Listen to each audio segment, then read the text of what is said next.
Hi எல்லோருக்கும் வணக்கம். இன்னைக்கு தனுவுக்கு நான் என்ன லஞ்ச் பிரேக்ஃபாஸ்ட் கொடுத்தேன்னு பார்க்கலாம் வாங்க.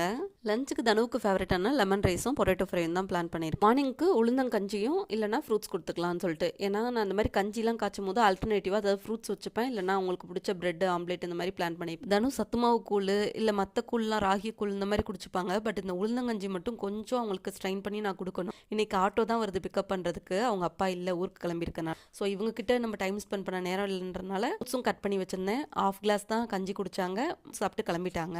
நீங்கள் லஞ்ச் பாக்ஸ் வீடியோவில் பார்த்தீங்கன்னா குட்டி பாப்பா எந்த வீடியோலையும் வரமாட்டாங்க. ஏன்னா எங்கள் ஹஸ்பண்டே அவங்களை டேக் கேர் பண்ணிப்பாங்க, அதனால் டிஸ்டர்ப் பண்ண மாட்டாங்க. மார்னிங் நானும் பாப்பாவும் மட்டும் தான் கிளம்பிட்டு அவங்களுக்கு எல்லாமே ப்ரிப்பேர் பண்ணி கொடுத்துட்ருப்பேன். பெரிய பாப்பாவும் என் ஹஸ்பண்டு கிளம்புனதுக்கப்புறம் தான் நாங்கள் டைம் ஸ்பெண்ட் பண்ணிகிட்டு இருப்போம். பட் இன்றைக்கி அக்கா கிளம்புற வரையும் அவங்க பாடு சைலண்ட்டாக இருந்தாங்க. நான் ஆட்டோ வந்துடும் பாப்பா கொஞ்சம் நேரம் அமைதியாக இருன்னு சொன்னோன்னே அவங்க சைலண்ட்டாக இருந்தாங்க. உளுந்தங்கஞ்சி எப்படி காய்ச்சதுன்னு நெக்ஸ்ட் ஷார்ட்ஸில் கொடுக்குறேன். வீக்லி ஒன்ஸ் குழந்தைங்களோட பிரேக்ஃபாஸ்ட்டில் சேர்த்துக்கலாம், இல்லை ஈவினிங் ஸ்நாக்ஸாக கொடுக்கலாம். இந்த வீடியோ பிடிச்சிருந்தா மட்டும் லைக் பண்ணிக்கோங்க. பாய்.